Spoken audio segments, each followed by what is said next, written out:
Bonjour tout le monde. Bonjour à tous et toutes. Voilà, on revient juste de Arles, alors on arrive un petit peu tous les quelques minutes de retard, donc vous devriez être nombreux ensuite. Donc manifestez-vous. On a décidé donc ces derniers temps de faire qu'une fois par semaine, puisque c'est le déconfinement et que vous serez peut-être moins présents. Dites-nous si ce rythme vous va, si vous préférez un rythme plus soutenu, même pendant la période de déconfinement. Donc voilà, faites-nous savoir vos souhaits. Donc, bienvenue à tous et toutes. Karine. Et voilà, donc on a un petit peu, oui, on est donc dans la région où il y a beaucoup de vent. Il se peut que ça vienne interférer aussi les réseaux. Donc on ne va pas se plaindre, hein, parce que c'est la nature. On va faire nos Parisiens qui se plaignent de la pluie, et du beau temps. Donc voilà, donc il se peut que interférence à cause du vent cette fois, mais qui permet d'avoir un magnifique soleil et de vous accueillir pour ce live. Donc bienvenue Patrick, coucou. Bienvenue tout le monde. Bienvenue, donc on va voilà, toujours les petits rappels de partage, de partager en même temps, c'est-à-dire c'est maintenant qu'il faut partager sur votre mur à vous afin d'augmenter l'audience du Wutao et de ces live conférences, je ne sais pas comment on peut les appeler. Donc le thème aujourd'hui est fascia et mouvement.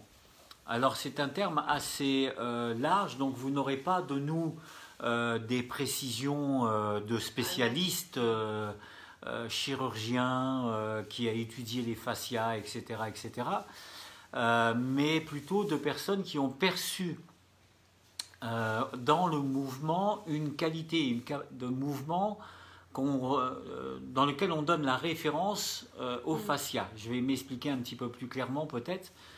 Donc, l'idée des fascias d'une manière simple, c'est que nous avons des tissus dans le corps qui maintiennent la structure de nos organes, de nos muscles, de nos os. Et ce tissu est absolument partout et interpénètre, est à la fois, par exemple, si je prends l'exemple d'un muscle, par rapport, c'est peut-être le plus simple. Donc, un muscle est fait d'une enveloppe qui permet au contenu des fibres musculaires de s'organiser dedans, mais si ça n'était qu'une enveloppe, et ben, toutes les fibres, quand on met le bras ici, au lieu d'avoir un biceps bombé, pratiquement bombé comme le mien, ben, vous auriez tout simplement dans le relâché toutes les fibres qui tomberaient en bas. Et vous n'auriez pas un volume cohérent qui permet à une masse musculaire donc d'avoir sa forme. Et donc à l'intérieur du muscle, il y a une structure qu'on appelle aussi donc les fascias, qui sont ces tissus moins élastiques qu'une fibre musculaire et qui permettent de tenir l'ensemble, à la fois le pourtour, l'enveloppe, et à la fois à l'intérieur une sorte de trame qui permet à toute la structure du muscle de se maintenir et de se tenir. Les organes, le foie, le cœur, etc., c'est exactement le même principe. On ne va pas dire que c'est la même chose, mais c'est le même principe. Donc une enveloppe, une architecture de tissu à l'intérieur, et qui est à la fois plus solide et moins souple qu'un muscle, et moins étirable, mais néanmoins étirable. Alors pourquoi cette notion est importante? Parce que dans toutes les personnes qui font de la thérapie par le toucher, etc., ressentent différents touchers et une élasticité lente, une élasticité qui ne répond pas tout de suite. C'est-à-dire que si vous faites ça, ça ne répond pas, ça résiste même au fascia. Donc le fascia, il faut le sentir, puis on l'accompagne, et il y a une sorte d'acceptation qui accepte l'étirement. Attendez, pardonnez-nous un petit instant. Allô Céline? Nous sommes en direct, donc oui. On parlait de cet étirement. On a besoin d'une communication. Nous, on a commencé, oui, oui. Et on a bien les personnes qui... Donc, Donc, on va le continuer. Je te laisse. Continuons. Donc, c'est peut-être aussi ce que nous disions un petit peu, le vent qui Ciao, ne permet pas à tout le monde de nous avoir. Donc là, il y avait une petite vérification en live. Je ne sais plus où j'en étais. Les étirements qui ne répondent pas tout de suite. Donc, il y a par exemple, et c'est ça qui va nous intéresser dans le Wu Tao, et vous là aussi, a priori, c'est quel apport cette connaissance des fascias nous amène dans la façon de bouger. Donc, en gros, quand je bouge et que je fais un stretching système volontaire, je force sur mon articulation, là, je suis dans un étirement. Si je prends mon bras, par exemple, je l'étire. Et je travaille mon épaule et je travaille l'étirement de mon épaule. Donc là, je vais travailler sur l'imaginaire de tendineux musculaires. Et ce qui va bloquer et limiter le mouvement, limiter ma posture, ça va être le fascia. Donc une autre façon de s'étirer, ça va être d'attendre la réponse, ce que j'ai montré tout à l'heure avec les mains dans le massage, la réponse donc du fascia qui va accepter l'étirement et qui va ouvrir sa structure. Donc ça, c'est vraiment deux façons de faire qui sont complètement orientées et liées, en fin de compte, à la conception anatomique du geste. Donc on a deux conceptions anatomiques du geste. Une conception biomécanique, qui est le mouvement linéaire. Je plie, voilà. Ça, c'est très musculaire. C'est-à-dire, c'est l'attache de mes biceps qui s'attachent ici, qui vont se contracter avec le biceps ici et donc tirer le segment en tirant sur l'os pour amener un mouvement linéaire. Le mouvement des fascias, ça va être quelque chose de plus circulaire, de plus spiralé, c'est-à-dire qui correspond au déploiement de mes tissus dans ma façon de m'être développé. On donne avec image toujours cet exemple qui est une boule qu'on peut symboliser par un yin-yang. On croit qu'un os, c'est ça. Ben non, un os se développe avec une légère spirale. Avec une spirale. Il y a donc une structure de notre corps qui est spiralée. Au niveau de l'os, au niveau des attaches de tendons, c'est comme ça. Au niveau du tissu du tendon et dans l'enveloppe musculaire, c'est la même chose. C'est-à-dire que dans tout point que je vais prendre linéaire, comme ça, en fin de compte, les tissus tractent d'une manière spiralée. Et donc, ça me donne deux écoutes qui souvent sont en contradiction.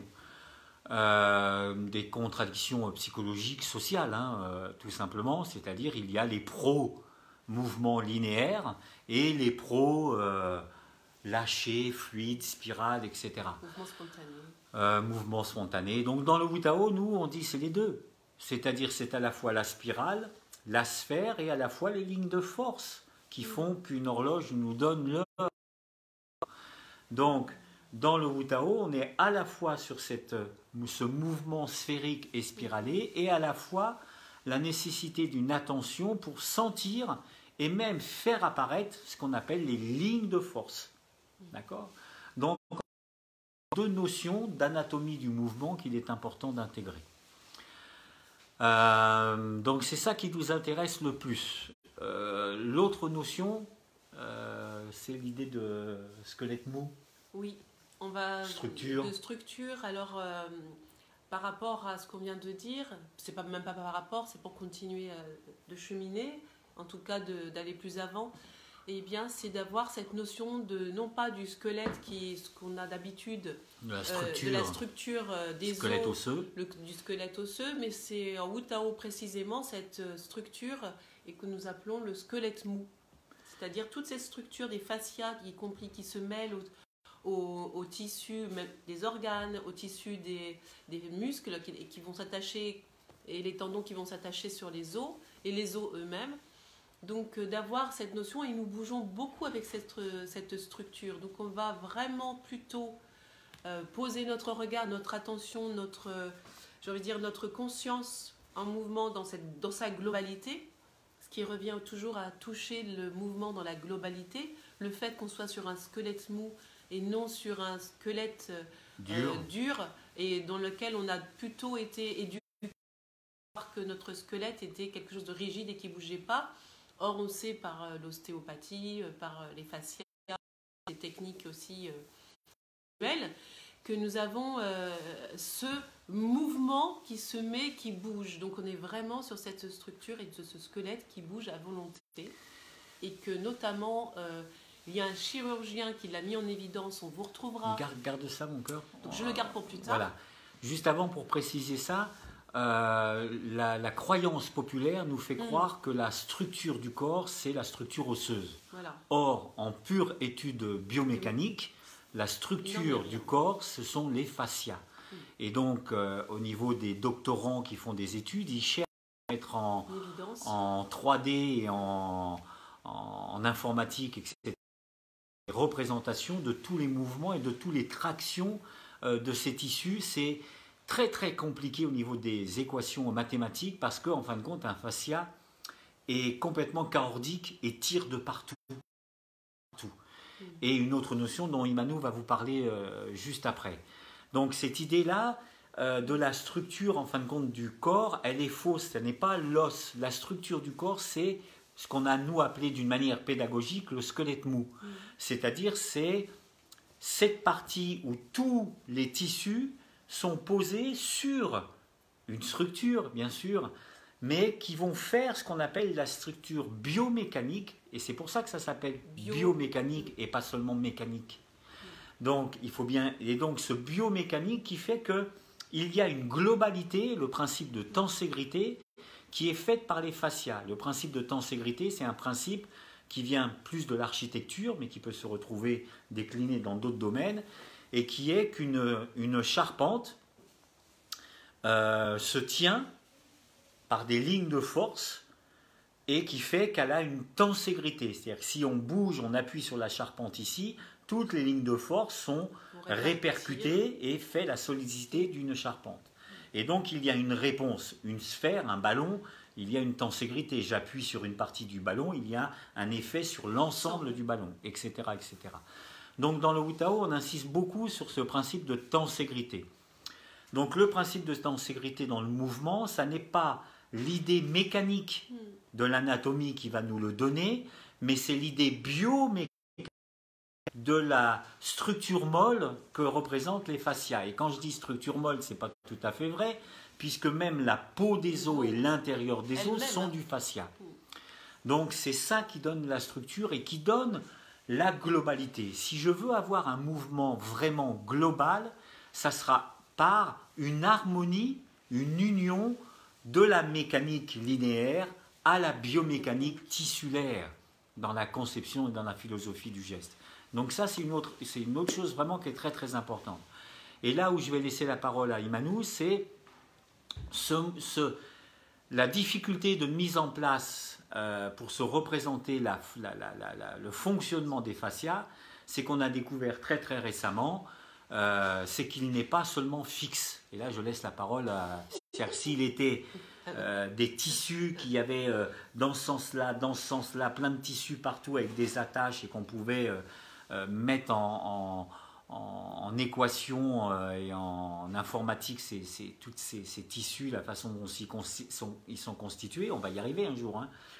Mais c'est qu'en fin de compte, il est vivant et il bouge, donc il n'est pas fixe. Et donc, ça a été un chirurgien, notamment un chirurgien de la main, qui a mis en évidence qu'on perdait beaucoup d'élasticité, même de réponse après des opérations qui étaient faites de manière tranchée, sans tenir compte justement que le fascia est un petit peu à l'image de Spider-Man, vous savez, ces fils qui sont lancés. Et c'est ça la beauté du fascia, c'est que c'est une sorte de collagène. Alors je ne vais pas m'aventurer parce que il y a des personnes beaucoup plus qualifiées que moi, mais c'est vraiment cette image qui m'a marquée et frappée, qui était d'une extrême poésie. C'est qu'ils ont mis des caméras à l'intérieur pour ne plus justement couper les chairs de manière sans respecter la structure du fascia. Parce qu'on avait beaucoup de mal à récupérer, des rigidités, des difficultés à cicatriser et ainsi de suite. Donc il y a eu ce médecin, ce chirurgien de la main qui a introduit des caméras et qui a commencé à étudier comment le fascia se comportait dans le mouvement. C'est-à-dire que quand je vais déployer le moindre mouvement, et ben des petits fils vont comme Spider-Man, hop, dans un endroit, et commencer à inventer une nouvelle, de façon à solidifier le mouvement qu'on va avoir à amorcer. Donc en permanence, moi là où ça m'a touché au niveau de la poésie et de la poétique du mouvement et du fascia, et de sentir qu'on est très proche dans notre vision sans le savoir, mais qu'on avait vraiment déjà touché ça, c'est que ça se restructure à volonté sans que nous le sachions, et que c'est ce qui va donner la souplesse. On va reparler de la souplesse déjà, du mouvement qu'on avait déjà évoqué dans un live précédent, et que ça se refaisait à l'infini. Donc là, on touche beaucoup de notions qu'on a déjà évoquées dans tout ce que nous avons évoqué dans les piliers du Wu Tao. Et donc, ce fascia se reconstitue selon ce que je vais lui demander. Si je vais extenser mon bras, sinon si je veux un mouvement plus complexe, et ben, en permanence, il va se modéliser. Et c'est là où c'est beau. C'est là où on touche vraiment la beauté du mouvement. Et c'est là aussi, on va toucher aussi notre structure psychique. C'est-à-dire, on ne va plus être dans l'écoute du volontaire, donc du mécanique, pas seulement, mais du biomécanique qui va englober le mécanique et qui va faire cette globalité. Il va falloir que je pense autrement. Il va falloir que je capte aussi, que je chope là où je suis de manière rigide, et que j'ai une vision mécaniste de ma corporalité, et où j'agis de manière mécaniste. Or qu'il faudrait que j'intègre ce paradigme, que ce chirurgien, on vous remettra le lien plus tard, on va le retrouver,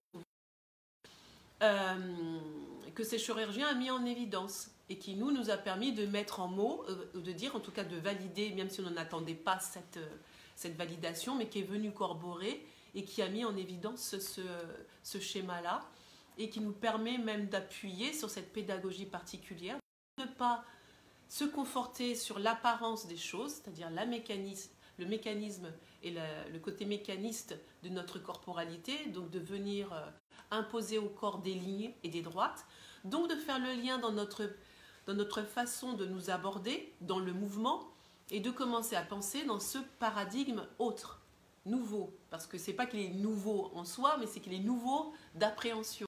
Donc on ne peut pas rentrer dans le Wu Tao sans repenser la façon dont on l'aborde, et sans avoir ces données nouvelles, sans s'appuyer là-dessus, sans passer par des schémas qui vont d'abord faire une ligne droite, et puis je vais bouger comme ci, comme ça, qui va nous emporter très loin, en réalité, de notre constitution telle que nous sommes. Et donc voilà. il est important d'avoir à la fois la capacité de la conscience des lignes et de la nécessité d'avoir sur une flexion de jambe, par exemple, d'avoir le genou qui soit bien au-dessus de l'appui du pied, et non pas à l'intérieur ou à l'extérieur. À l'extérieur en jambe Lucky Luke ou à l'intérieur en jambe en X. Donc quand je fais une flexion, il faut que je sois capable d'ajuster mon placement. Mais ce qu'il faut savoir, c'est que si je pousse ma structure, qui correspond donc à une structure linéaire, à une structure comme ça d'une manière excessive, ça va correspondre à un comportement psychologique aussi de psychorigidité.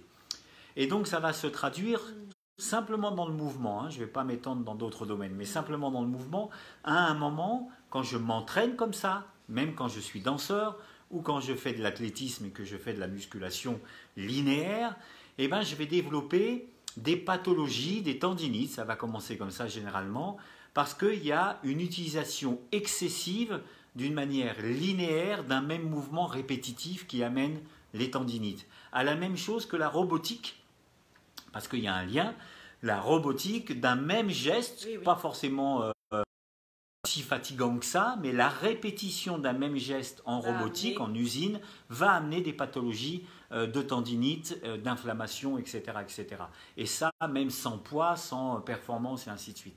Pourquoi ? Parce que le geste répétitif linéaire, qui est mécanique, n'est pas conforme à l'écologie corporelle, n'est pas conforme à l'harmonie qu'il doit y avoir dans mes tissus et dans mon mouvement.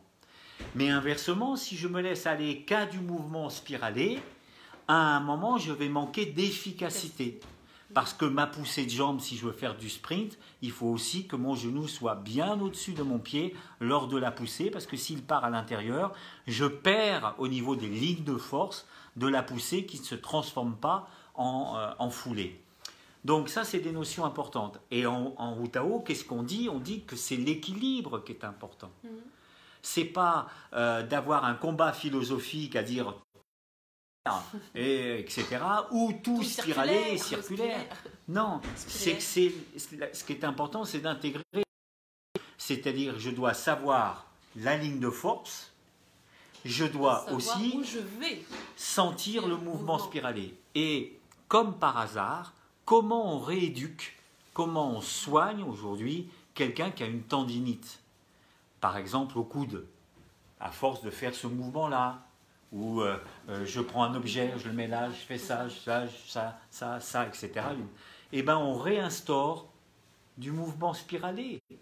C'est par le mouvement spiralé qu'on va rééduquer, refluidifier, désenflammer et réharmoniser l'équilibre du mouvement, du geste.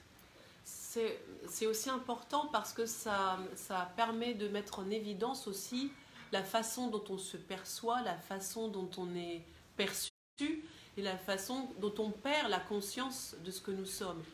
Alors, en Wu-Tao, il y a vraiment ces deux notions, c'est cette globalité, cette réharmonisation. Et il ne faut pas pour autant se perdre dans les excès, c'est-à-dire sentir le tout spiralé, parce que je peux ne pas justement avoir conscience de ces fameuses lignes et de endiguer, de savoir où je vais mener et avoir cette intention que je peux cheminer par mon état ouvert, par ce qu'on avait appelé d'éternité. Donc tout ça est mêlé, vous voyez bien qu'on se retrouve toujours dans une pensée taoïste globale.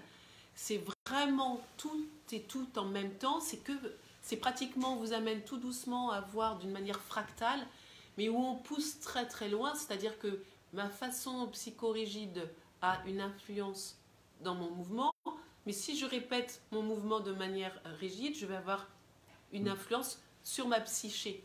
Donc on est bien au cœur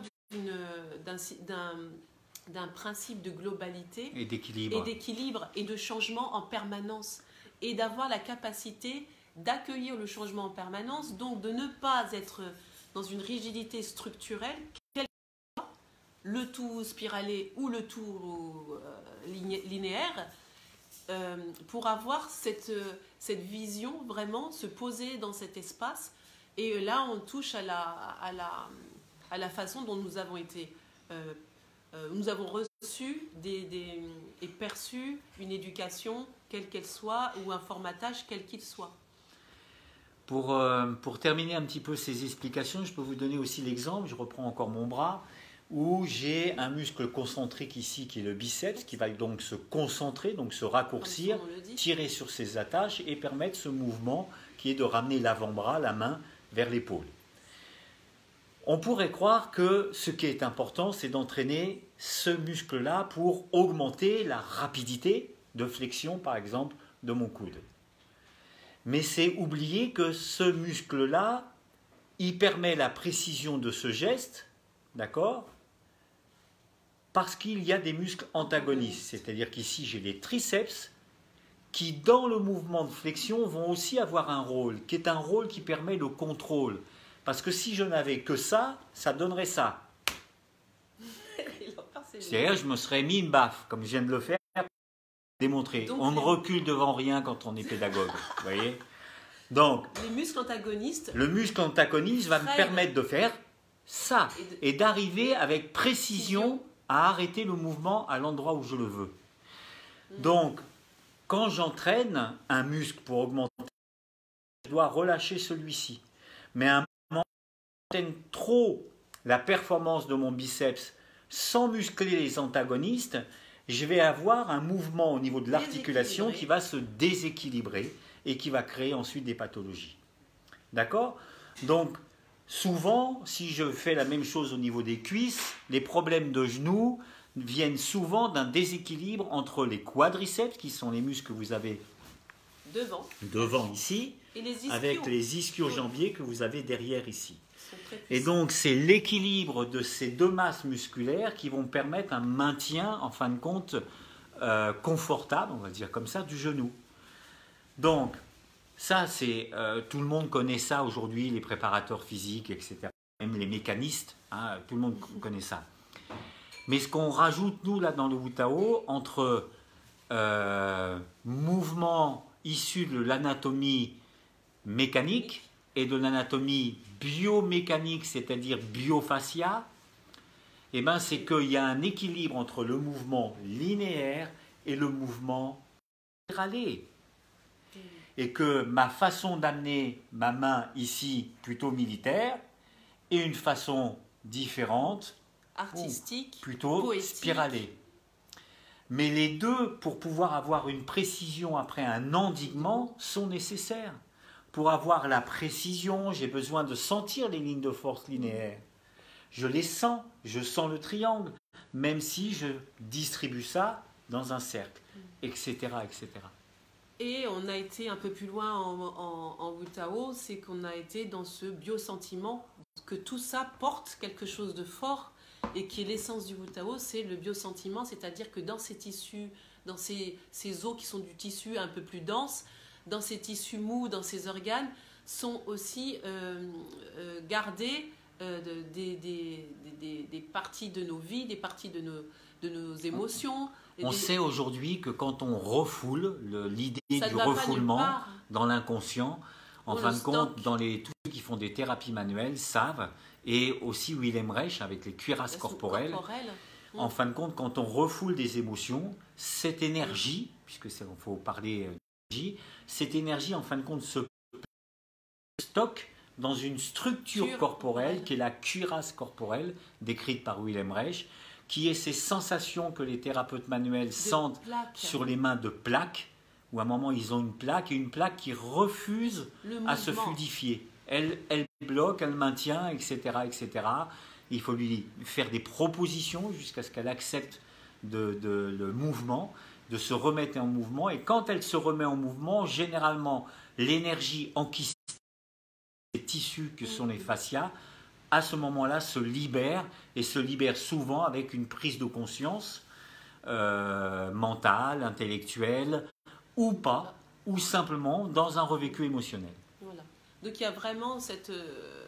Et c'est pour ça qu'en Wu-Tao, on ne se réfugie pas dans l'aléatoire quantitatif, mais plutôt dans la conscience pour libérer l'énergie enquistée qui limite le mouvement. C'est exactement voilà, là où on en revient là.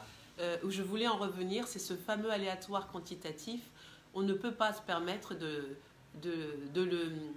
s'en contenter parce que, effectivement, quand on parle de refoulement, c'est-à-dire que rien ne se met à l'extérieur, on garde tout à l'intérieur. Et pour ça... En Wu-Tao, on dit qu'on ne se réfugie pas dans l'entraînement aléatoire quantitatif, mais ça, c'est surtout au début de la pratique. C'est-à-dire qu'on ne se réfugie jamais dans l'aléatoire quantitatif. Non, on se met à répéter de manière intense. On répète beaucoup plus en quantité le mouvement quand celui-ci est vraiment fluide, intégré, harmonisé, où l'agoniste et les antagonistes, c'est-à-dire les deux systèmes de mouvement linéaire et mouvement spiralé, sont en harmonie. Voilà. À ce moment-là, on peut faire de la quantité pour augmenter sa résistance, augmenter sa performance. On peut mettre du poids aussi ou des élastiques, etc. pour développer le côté athlétique de son corps dans des mouvements, mais qui sont équilibrés, harmonisés, fluides, etc., etc. Donc voilà, on est à sa fin. Encore bonjour pour ceux qui sont arrivés. Vous pourrez avoir le plaisir, en tout cas j'espère qu'il n'y aura pas eu trop de coupures avec le vent, parce qu'on a beaucoup de vent, ce qui peut perturber aussi. Nous, ça s'est bien passé. De votre côté, je ne sais pas, nous ne savons pas. Je vous rappelle donc les petites inscriptions sur les différentes pages Facebook, donc celle-ci bien sûr, sur le Internet. Voilà. Et puis je vous rappelle que les ouvertures d'inscription au stage cet été aux Arcs sont ouvertes. Allez-y, inscrivez-vous, c'est le rendez-vous absolument sûr pour pouvoir se retrouver. Les autres étant très aléatoire d'ici là. Nous ne savons pas encore de la part des différentes préfectures la capacité à ouvrir, à refaire des stages, à avoir le droit de refaire des stages. Pour l'instant, nous sommes toujours dans cet interdit. Prenez soin de vous, nous vous embrassons. Nous vous embrassons fort. À très bientôt. On vous donne rendez-vous mardi prochain. Oui, dites-nous si vous voulez des thèmes plus souvent ou si une fois par semaine vous convient. Je rappelle que par rapport à ça, il y a bien sûr les autres, si vous n'y avez pas assisté, les autres lives qui sont bien sûr toujours à regarder. Et sinon, donc rendez-vous mardi prochain à 18h30. On alterne en fin de compte cette heure-là, et parce qu'il y a moitié-moitié dans les réponses et les tests que vous nous, les souhaits que vous nous avez envoyés. Et donc peut-être que 15 jours sur 2, on fera un live à 12h30, un autre à 18h30. Voilà. On vous souhaite une belle semaine et on vous embrasse bien fort comme on vous disait. À très bientôt. À très bientôt. Portez-vous bien.